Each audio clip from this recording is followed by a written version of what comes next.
Hey, what's up guys? In this video I'm going to show you how to remove the glow plugs from this Mercedes E-Class with a diesel engine. Also I will show you what you can do to avoid breaking this while you remove them, because as you can see they are very tiny and they can easily get stuck since they go very deep into the engine.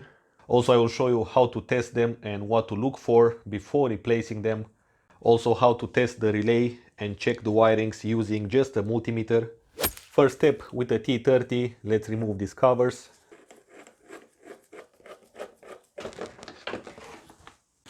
And if you have a closer look, you can see down there the glow plug hole. This one is removed already. This one is stuck. This one is stuck as well. And this one might come out soon. First, let's do a short recap on how these glow plugs work and why they're installed on a diesel engine. Well, since a diesel engine uses compression to ignite the diesel, it will need high temperature inside the cylinder, at least as high as possible. Therefore, you've got this glow plug on each cylinder, which once the 12 volt is passing through it, it will heat up this tip. So from this explanation, you can already deduct that one of the symptoms of a bad glow plug is a very hard start at the beginning when the engine is cold. So if you experience that, it's a good idea to have a look on the glow plugs, especially if you have the warning light inside the dashboard.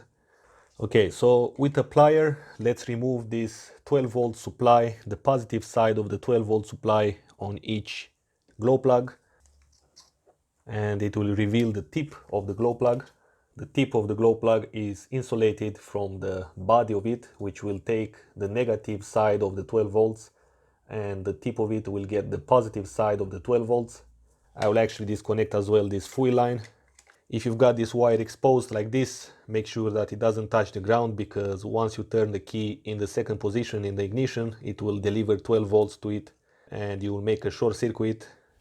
Okay, so what you want to do is to apply a limited amount of force, and do not force too much the glow plug if it doesn't spin. So if, let's say, you soak it in oil or gasoline or a mix of both for 2-3 days, you come with your socket and try to remove them, just apply a limited amount of force. It shouldn't be more than 30 foot-pounds. You can actually use as well a torque wrench, make it turn in reverse, set it to 30 foot-pounds and begin to apply the force. These glow plugs were broken from the beginning, so there is nothing you can do about it. Now at least I can show you what happens if you don't follow these rules, because somebody tried to remove this before, because as you can see this one is missing here. I think there was a problem with the glow plug number 4 and number 1. Now before even thinking about removing the glow plugs, the best thing to do is to test them up while they are inside the engine. You do not need to remove them in order to be tested them individually. So take your voltmeter, turn it to 2000 ohms. You can go to 200, but let's say 2000 ohms, because some of them might have a resistance higher than 1 ohm, which is the norm. The spec you want to see on each glow plug should be 1 ohm of resistance, because you want a low resistance in order for this tip to glow, to get hot to around 850 degrees Celsius. So let's see. I'm going to connect one of the terminals of the voltmeter on the valve cover because it's aluminum, and let's see. As you can see, we've got full continuity. Yeah, as you can see, this glow plug is shut and it has all sorts of resistance depending of how much I press on this tip. Let's see, cylinder number 3. This one looks good. Okay, there we go. Close to 1 ohm of resistance. Again, before removing the glow plugs, make sure that you spray enough penetrating fluid or whatever lubricant you have and leave it there for a couple of days. Then the secret is to not force the glow plugs to move. Now the best thing to do before doing any test on the wiring of any component from the engine is to get the wiring diagram. However, not everybody gets access to such things, so you can still do it yourself and find out the wiring diagram yourself, knowing exactly how the component works and what it needs. These are coming from the positive side of the battery. Inside the engine bay, we've got the positive side right here. Therefore, when connecting the voltmeter, which is turned to 20 volts, we should be able to see 12 volts from this point, okay, to the ground.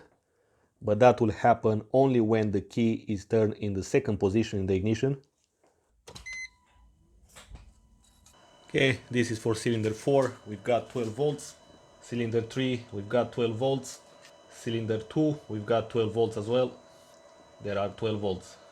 Now let's say that you don't find 12 volt supply while the key is in the second position on these wires for the glow plugs.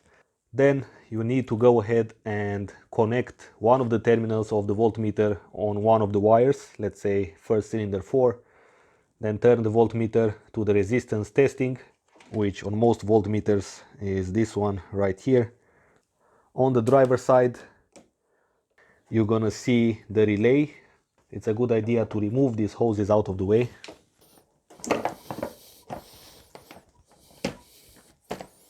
Then unplug the connector from the relay. This one has the 4 wires for the glow plugs, which will deliver the 12 volt. Down here you've got a very thick wire which will deliver 12 volts straight from the battery. You need a lot of amperage to this, so that's why it's very thick. So you can see how you can determine the wirings without a diagram. Now if you look very close to this wire, you can see that it's a yellow and black color.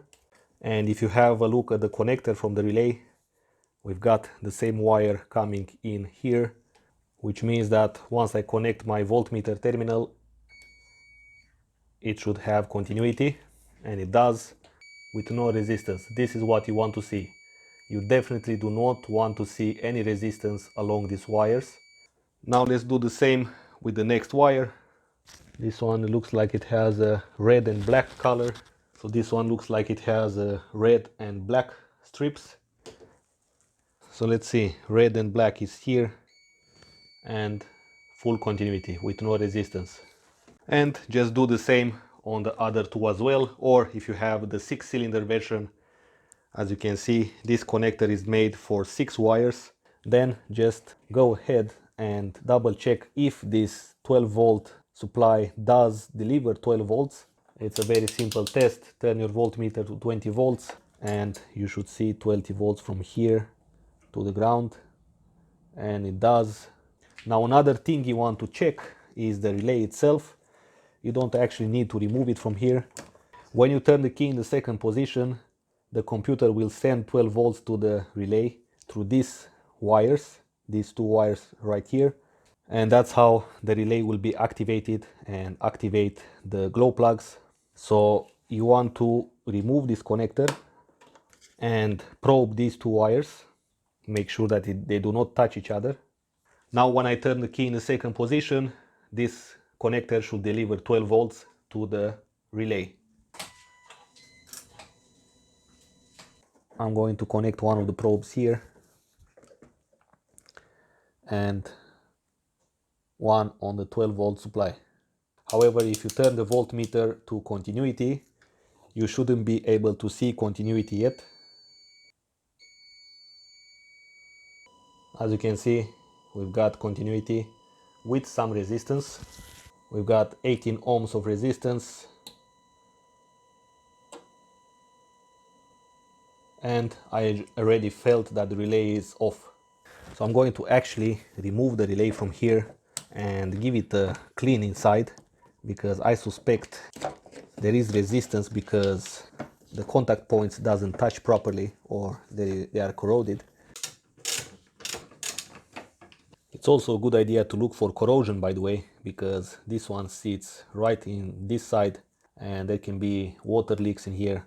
This is a sealed relay, so I cannot open it. I'll try to spray some of the cleaner inside through this area.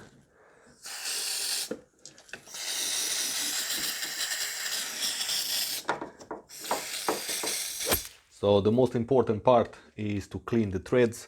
However, inside there where the glow plug will sit is also important to be cleaned.